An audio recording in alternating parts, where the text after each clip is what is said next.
Stay safe online with Dashlane. More on that later.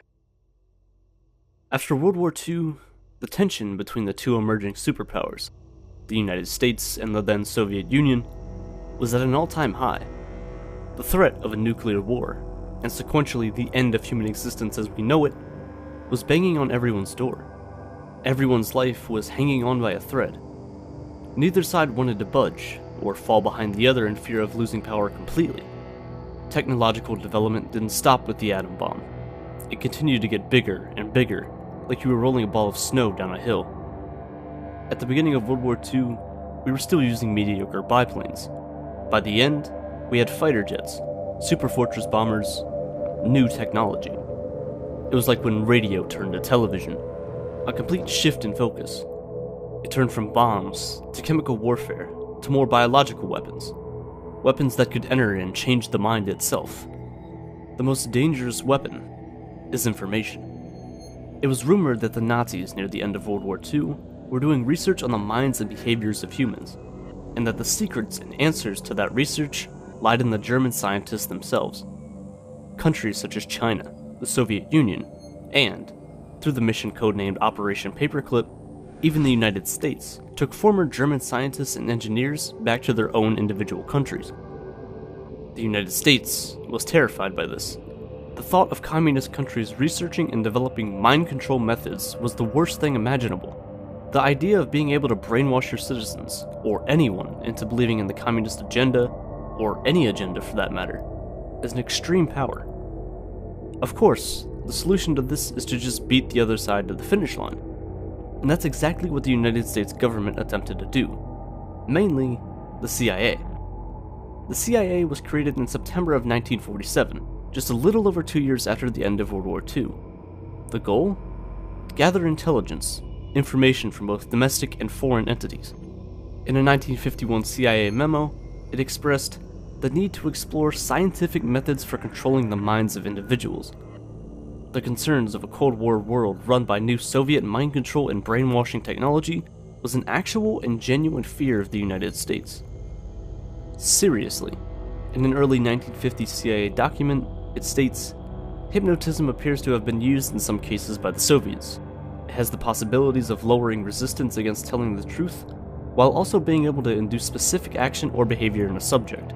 It is possible for a skilled Russian operator to bring about an interrogation, yet leave the subject with no specific recollection of having been interrogated. The leverage you have for having this kind of power over other humans, whether they be spies, prisoners of war, or even normal citizens, is almost unrivaled." The thing is, this isn't fiction. This isn't some made-up conspiracy theory. There are confirmed facts. In the mid to late 1970s, over 20,000 CIA documents were released regarding the United States' most illegal undertaking. This is the story of how a single government agency planned and attempted to control and alter the minds of those who inhabited the country that they run. How the United States government attempted to develop psychological, biological, and radiological weapons to turn both foreign and domestic spies into sleeper agents, and how it could still be going on today. This is Project MKUltra.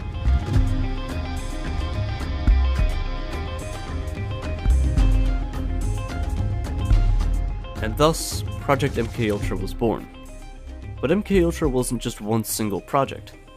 Look at it as a web of experiments that were all interconnected with one ultimate goal: control. Project Bluebird, Artichoke, MK Search, and MK Naomi are just to name a few. But it goes much, much further. Although it started earlier, MKUltra was officially signed and begun in 1953 under CIA Director Allen Dulles. It was one of the largest projects ever known. Over 150 subprojects were created and handled by over 80 different institutions, universities, prisons, pharmaceutical companies, all of which who had little to no idea that they were doing work directly for the CIA. However, that didn't stop some of the most creative experiments from taking place. Many of these, as you might imagine, were very, very illegal. American as well as Canadian citizens were unknowingly and unwillingly tested on. Project Artichoke was a sort of continuation of Project Bluebird. Both of these projects focused on hypnosis in many forms. In a 1975 CIA memo, Artichoke is the study and/or use of special interrogation methods and techniques. These methods have been known to include the use of drugs and chemicals, so-called truth serums, hypnosis, and total isolation, a form of psychological harassment. They were looking for ways to control human behavior. These methods were to be used for several different reasons, some to protect against foreign spies, some more disturbing than others. The goal of the research was best defined in a 1954 CIA memo regarding Project Artichoke. It states, "Can an individual be made to perform an act of attempted assassination involuntarily under the influence of artichoke?" Artichoke eventually evolved into the more well-known MKUltra, and the sub-projects of MKUltra attempted to find answers to that very question. Sub-Project 68 is perhaps one of the most illegal of these entire sub-projects, but that's not saying much.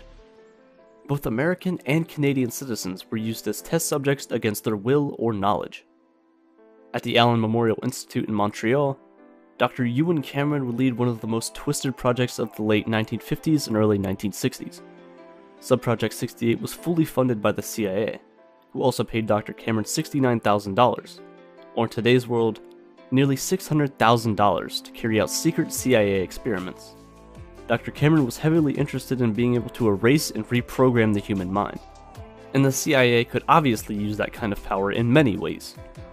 These experiments would become so severe and damaging that patients who came into the hospital for symptoms such as minor anxiety and depression would leave with their minds fried.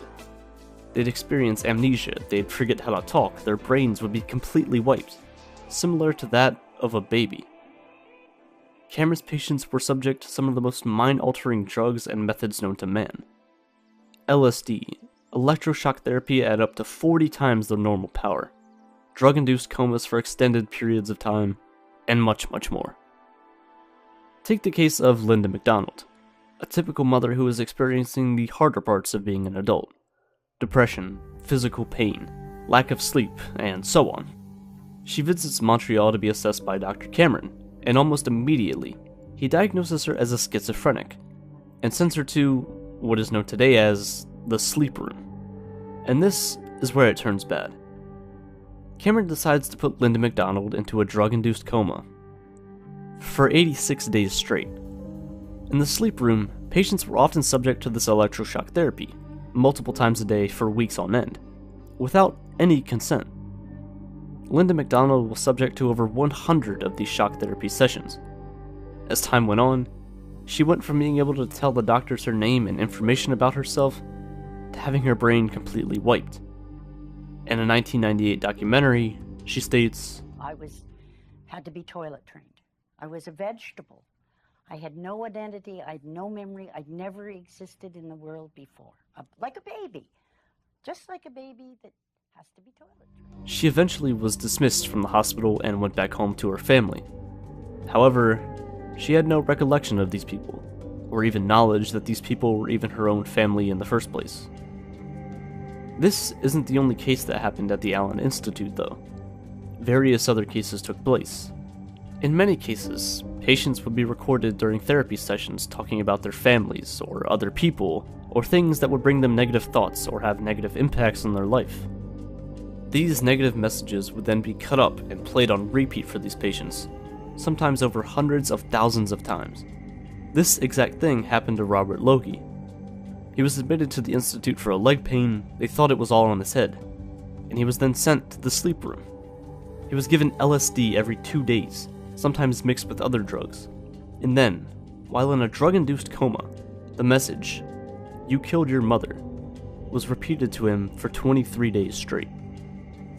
These experiments would take place on all ages, from children to old men and women.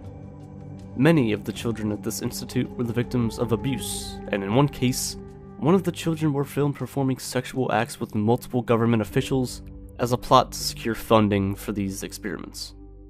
Cameron died in 1967 without anyone in the public knowing about what he had been doing for the past decade. Sub-Project 54 studied techniques to cause concussions and other brain-damaging experiments. It was supposed to be handled by the United States Navy. Why? Well, the project was to use suboral frequency blasts to cause concussions. And although the program was supposedly never carried out, there is still some evidence that might show some kind of work being done. In the hearings before the Subcommittee on Health and Scientific Research in late September 1977, there's a passage that caught my eye. While talking about funding from various institutes across the country, Dr. Geschichter, a CIA employee, mentions something interesting. He first notes about a study on concussions, where heads of animals were repeatedly rocked back and forth in order to cause concussion and then further amnesia. Next, however, is more interesting. There was apparently a later business, whatever that may be, that through the use of radar, was attempting to put monkeys to sleep. A senator present at the meeting asked, could they? As Dr. Geschichter states, yes, they could. He goes on to say that it showed if you got into too deep a sleep, you injured the heat center of the brain the way you cook meat, and there was a borderline that made it dangerous. So basically, the CIA was using radio and electromagnetic signals to attempt to put monkeys and other animals to sleep. And they could. Not only that, but they could almost literally cook an animal's brain to the point to where they would go brain dead, and in some cases, even die. Now, I don't know about you, but if this could work on monkeys and supposedly other animals as well, I would imagine that this very experiment took place with human subjects as well. The problem is, after this hearing, I couldn't find any other papers or documents that even remotely talked about this sleep experiment. An experiment that seems to have succeeded was washed away and never mentioned again, and the mystery of Subproject 54 fades away. At this point, not much is out of the question when it comes to the lengths that the CIA would go to in order to conduct their experiments. Operation Midnight Climax was kept relatively a secret up until the mid-1970s. In cities such as San Francisco, California, and New York City, CIA-funded safe houses were built for one specific reason: prostitution. Well, not exactly that, but prostitutes did have a large role in this operation. These safe houses were often hotel rooms, but not just any normal hotel room. They would be equipped with one-way mirrors so that a person on the outside could see through it, but anyone inside couldn't see out. The CIA would often pay prostitutes in these cities a good bit of cash to bring men back to these hotel rooms so they could be observed. But not normally. After these women would bring men back to the safe house, they would prepare drinks for them. But the women would slyly put LSD in the men's drinks. For hours on end, CIA agents would sit behind these one-way mirrors and observe how the LSD affected these various men, and what kind of information could be extracted from them. These men were never informed or told that they would be taking part in these experiments. There were no doctors present at any of these encounters, just CIA employees sitting back and watching. For the CIA, there's no downside here. They would often pay these prostitutes large sums of money, enough to keep their mouths shut and out of trouble, so no problems would arise there. The men lured back to these hotels were also unlikely to speak out against the things that occurred, and would never know that the CIA was even involved. What are the odds of one of them going to a news outlet, claiming that the CIA drugged them with LSD, and then forced them to follow a prostitute back to a hotel room? Practically zero. It didn't end there. The operation soon expanded, and the CIA began to reach out and dose people in restaurants, bars, and even beaches, all of which took place on American citizens who didn't even have the slightest bit of knowledge that they were being experimented on by their own government. On a foggy Wednesday morning in late November of 1953, a group of United States CIA operatives from Camp Detrick took a weekend getaway to a lake house in Maryland. A little Thanksgiving retreat, we'll call it. The group contained many people: Frank Olson, an Army scientist turned CIA employee; Vincent Ruitt, a friend and division chief of Olson. They were also accompanied by Sidney Gottlieb, head of the technical service staff at the CIA, his deputy Robert Lashbrook, and a few others. The 3-day getaway was just as normal as any other company getaway can get: jokes, laughs, good food, and much more. The group of men ate dinner, and then afterwards, they did what men do best: drink. 2 bottles of liquor lie on the table, both the same, both indistinguishable from one another. Robert Lashbrook proceeded to pour drinks for 8 out of the 10 men present, but afterwards, he poured himself and Sidney Gottlieb the same drink, but from the other bottle. No one suspected a thing. Besides, liquor is liquor, right? Everyone took the drink, including Frank Olson. After the trip, life continued on as normal for everyone else.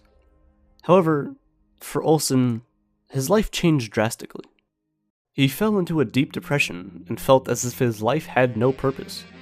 He had doubts on the work that he was doing, a family man who fell into solitude. Olson decided that this was enough and met with Vincent Ruitt. He said he was dissatisfied with his work and his performance at the retreat. As a top employee at the CIA who happened to be deeply involved with the germ warfare business, he had enough and wanted to devote his life to a completely different field and wanted to resign. Vincent Ruitt and Robert Lashbrook both attempted to talk Olson out of his resignation and suggested him a psychiatrist in New York City. He agreed, and Olson and Lashbrook set off to New York in hopes of help. The story goes dark here. That is until over 20 years later, when in 1975, the Rockefeller Commission reported on the CIA and its activities within the United States. In this report, it contained many things. 299 pages of information. The CIA engaged in unlawful activities, domestic spying, wiretaps, the use of multiple drugs against unsuspecting US citizens, and much more. It also contained a story of a 1953 CIA experiment on Dr. Frank Olson.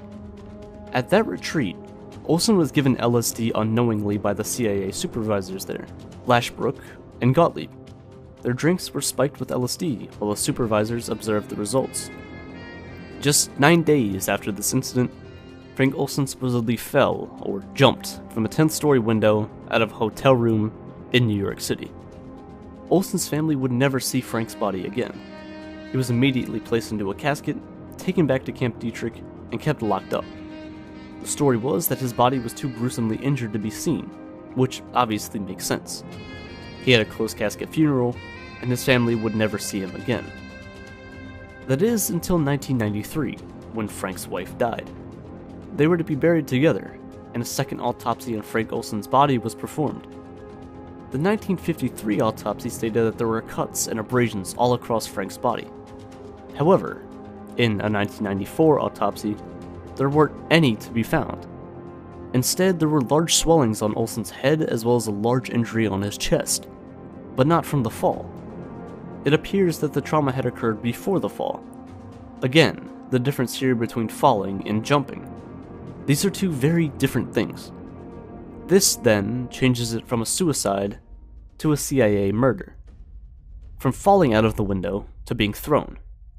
The changes in the cover story over the course of 40 years have started to show, and too many questions are being left unanswered. On the night of the incident, Olson's and Lashbrook's hotel room received a phone call only mere minutes after the event supposedly occurred. A number is dialed, and the person on the other end picks up. Robert Lashbrook is silent, until he breaks it by saying, "Well, he's gone." The receiving end replies, "That's too bad." The call ends directly after. After doing some research, I found this document that was released with the Rockefeller investigation in 1975. It appears that Lashbrook called Gottlieb before he called the desk, meaning that it was him on the receiving end of that phone call. Sidney Gottlieb's career goes much deeper than just entry-level CIA stuff. He joined the CIA in 1951 as a poisons expert. As an experienced chemist, Gottlieb was very involved with preparing lethal poisons and other mind-bending drugs. He eventually became known as the Black Sorcerer and the Dirty Trickster, and eventually became head of a secret, previously undisclosed government project, MKUltra. Over the course of his career, he devised plans on killing multiple large foreign government officials. He proposed multiple ways of attempting to kill Fidel Castro. These include poisoned cigars, exploding conch shells, and much more. So the thought of him being involved in a domestic homicide definitely isn't out of the picture. Seymour Hersh was a journalist who was deeply involved with this story for decades. After his years of research, in 2017, he said the government had a security process that would allow them to identify and execute domestic citizens who posed a risk. Olson is believed to have fallen under this category, and the CIA and other government agencies have been covering it up all along. If this is true, then then the US government considered an accidental death resulting from illegal human experimentation to be a better cover story than the actual truth. And I honestly can't tell you which story sounds worse. On top of that, after looking at the CIA's 1953 A Study of Assassination, which, let's be honest, is basically the CIA's assassination manual, it even has a section for this very incident, with the title Accidents. The most efficient accident in simple assassination is a fall of 75 feet or more onto a hard surface. Elevator shafts, stairwells, unscreened windows, and bridges will serve. This wasn't about the LSD. It was about biological warfare, about interrogation, getting a means to an end. The LSD and other drugs were just a cover story to get people to look in the wrong direction. Look over here so you won't ask questions about the other stuff, the deeper reasons behind it all. The Olsen family had become pretty much celebrities, and there's no way you could just take them all out of the picture without anyone asking question. While they were out researching and diving into the story, the CIA and other agencies were just playing the long game, until everyone involved with it faded out of existence. The events of Project MKUltra are an enigma. Almost all of the records were destroyed in 1973 by Richard Helms, the director of the CIA at the time. Every bit of information we have today is just a fragment of the entire picture. But from what we have, obvious claims about the ethics of the entire project can be made. However, even the declassified, released documents could just be another cover story. All of those documents, although still pretty disturbing, could just be like the Olsen family, a distraction from what was really going on. Also, just like Project Bluebird that turned into Project Artichoke, all they did was reskin the previous project into a new one. It's more than possible, and I think very likely, that the same thing happened here. All of the documents we have today are just the tip of the iceberg, while a much bigger story lies beneath. Many news sources you see will say that MKUltra ended in 1964, but funding continued throughout the 1970s under projects called MK Search and MK Often, which study things that I don't even want to talk about. All I'm saying is, whether you consider it a conspiracy theory or fact, more and more findings seem to keep showing their face. It's entirely possible that these projects never ended, and that the research that dominated the second half of the 20th century still continues on to this very day. This almost 70-year-long deep-rooted mystery may never truly be resolved.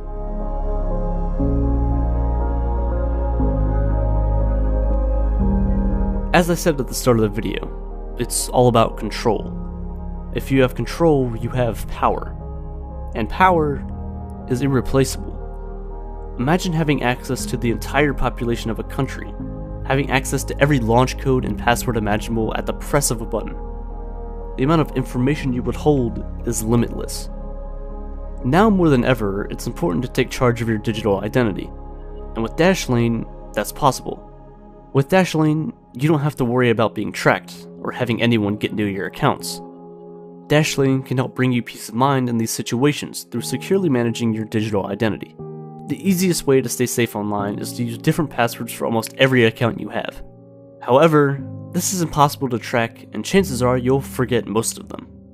Dashlane gives you access to a service that generates and stores nearly unhackable passwords with the click of a button. It also provides autofill across forms online, dark web monitoring, and a VPN. Dashlane works on almost every single device you can think of, including mobile devices. It's honestly the easiest way to protect yourself from big data breaches, personal account hacks, and complex online scams. They even let you know when a breach happens so you can change your password as soon as possible and protect yourself even more. If you have a bad or easily hackable password, they'll tell you, and help you create a new one in just seconds. Dashlane is completely free to use, so get 30 days of free protection by visiting dashlane.com/aperture. Then, after you test the waters, if you'd like to use the VPN or dark web monitoring, upgrade to the premium version by using promo code APERTURE for 10% off. You'll be protecting yourself and supporting me at the same time. Stay safe.